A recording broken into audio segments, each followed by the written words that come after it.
Teorías de la democracia. Acá nos encontramos con una clasificación que hace Brian Barry, un cientista político, que lo que trata es de ver cuáles son las diferentes teorías de la democracia, es decir, métodos de alcanzar decisiones democráticas. Por un lado vemos que habla de por consenso, por votación en la otra columna, y eso significa que se llegó a una decisión por consenso o por votación. Dos cuestiones que parecen muy triviales, pero no lo son, porque por un lado está la mitad de una biblioteca de filosofía política, de teoría política, de ciencia política, y del otro lado está el resto. Sociologistas e interpretativistas. Acá me voy a referir especialmente a la teoría crítica Habermas, pero lo que tenemos que tener en cuenta es lo siguiente. Se trata de que hay intelectuales que consideran que la decisión del pueblo, como le diría Jean-Jacques Rousseau, es la voluntad general, o hay una sola voluntad, o hay una sola idea, o hay un solo valor dentro de una sociedad y que todos quieren lo mismo. Y dentro de la teoría crítica, el mismo Apple dice, bueno, en realidad, si uno se encuentra con un problema acuciante que necesita de una respuesta inmediata, nosotros tendríamos que acudir a otra cosa que no sería la teoría sobre tomar decisiones filosófica, más teórica, porque dice, por ahí nos podríamos encontrar con un grupo de criminales y tenemos que decidir qué hacer porque si no nos van a matar, y entonces no podemos acudir a esa gran asamblea donde todos los ciudadanos van a tomar una decisión, y esa decisión deberá ser sin asimetrías, con una información para todos de la misma forma. Es decir, todos van a tener la misma información. Entonces ahí Apple divide la teoría en dos y dice, hay una parte que es histórica o sociológica, que es esta, la del problema acuciante. Por el otro lado están los economicistas o positivistas, que ya lo vamos a ver con más detenimiento, y acá está la teoría de la elección social, que está basada a su vez en la teoría de los juegos. Ellos confían más en la matemática, en los teoremas, y estudian los problemas políticos de esa manera, así como lo hiciera en su momento en el siglo XVIII con Dorset y la escuela de academicistas de Francia. Ellos piensan que cada individuo tiene su propia opinión, su propio deseo, su propia preferencia, y entonces habría que llevar a una agregación de preferencias o una votación donde se muestre de qué forma se puede tomar una decisión, pero que respete lo que piensa la mayoría. Esto es más o menos la problemática, lo metodológico, lo epistemológico. Ahora, algunos toman un poco de cada uno. Me detengo un segundo acá para aclarar la cuestión del consenso, porque generalmente uno dice consenso cuando es la mayor cantidad de gente posible.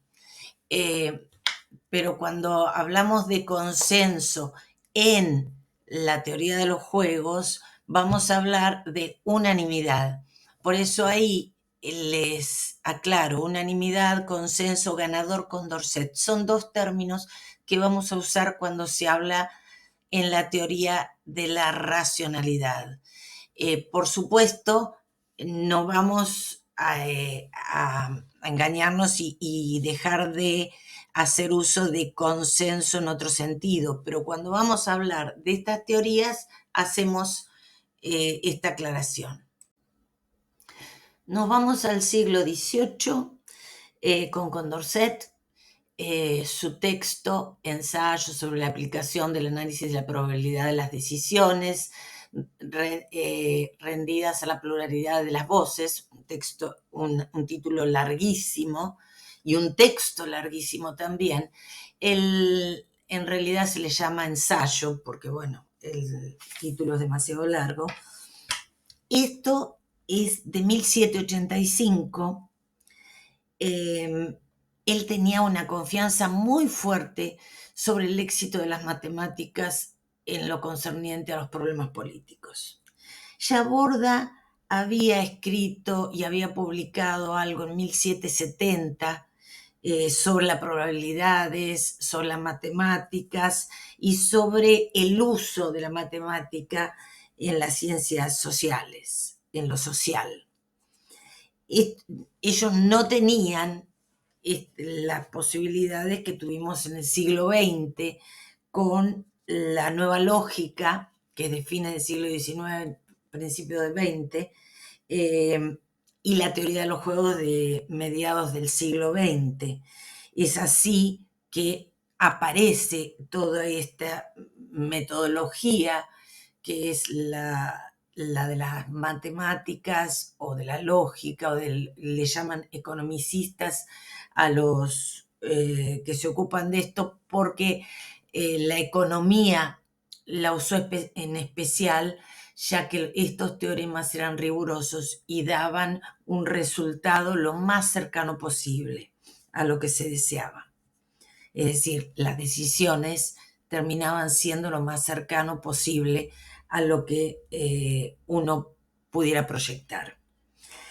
En el siglo XIX, especialmente en Inglaterra, Duncan Black cuenta esto, ya había quienes tenían confianza en la matemática. Por ejemplo, Laplace estaba entre ellos, Nanson, Galton, Charles Dodgson, que es el que escribió Alicia en el País de las Maravillas con el seudónimo Lewis Carroll, un lógico, un filósofo. Pero, claro, hasta Kenneth Arrow en 1951 no aparece un teorema que trabaje sobre las decisiones democráticas. Su teorema fue el inicio de muchos otros trabajos, pero además marcó un momento histórico porque se replanteó la cuestión de que la filosofía política volvía a tener lugar en lo que concernía a los estudios de lo político. Bueno, lo que tenemos acá es una forma fácil de entender la paradoja de los votantes de Condorcet o de entender más o menos la idea del teorema de Arrow del siglo XX. Ninguna de las dos cosas, digamos, no estamos hablando de un teorema ni estamos hablando del libro tan extenso de Condorcet. Simplemente es una forma de explicar una cuestión que es la racionalidad, la transitividad y el problema que existe de que algunas decisiones de grupos, especialmente de sociedades grandes, cuando estamos hablando de un Estado, que son muchas personas, las decisiones pueden ser no racionales. Cada individuo tiene un orden de preferencias y ahí vemos que dice 1 y hay una X, un signo de mayor a Y mayor a Z. ¿Eso qué significa? El signo S se usa indistintamente con o una P en mayúscula para decir es preferido a. Es decir, X es una opción, puede ser comer helado, Y puede ser comer pizza, Z puede ser comer un asado. Entonces tenemos que decidir, pero tenemos ciertas preferencias. Entonces X es lo preferido antes que Y, o sea, que la pizza y que Z el asado. El problema no es la agregación, o sea, la agregación de preferencias en sí ni en el orden de preferencias. El problema es cuál puede llegar a ser el resultado. Es decir, nosotros vemos que acá hay 3 personas, 1, 2 y 3, que tienen completamente diferentes ordenamientos de preferencias. Y un resultado social, si ustedes lo analizan bien, X es preferido a Y en el primer caso, X es preferido a Y en el segundo, X es... Bueno, entonces, ¿cómo queda X? Queda como que X es preferido a Y, en primer término. Después, Y es preferida a Z. Pero qué curioso que Z es preferido a X, porque el individuo 2 y el individuo 3 tienen esa preferencia. Cuando nosotros hacemos la agregación de preferencias, digamos, la suma de alguna manera para que nos dé un resultado social, nos queda que X es preferido a etcétera y a X. O sea, lo convierte en circular. Este resultado es circular. Y si es circular, no es racional, porque lo racional es lo transitivo. Ese es el gran problema que ya veía Condorcet. A mayor cantidad de gente que decide, que vota, entonces puede darse este tipo de cosas. Cuando no se da y cuando tenemos un resultado social que no es cíclico, que no es no racional, a ese le decimos ganador Condorcet. Más adelante vamos a explicar el teorema de Arrow, que es más sofisticado.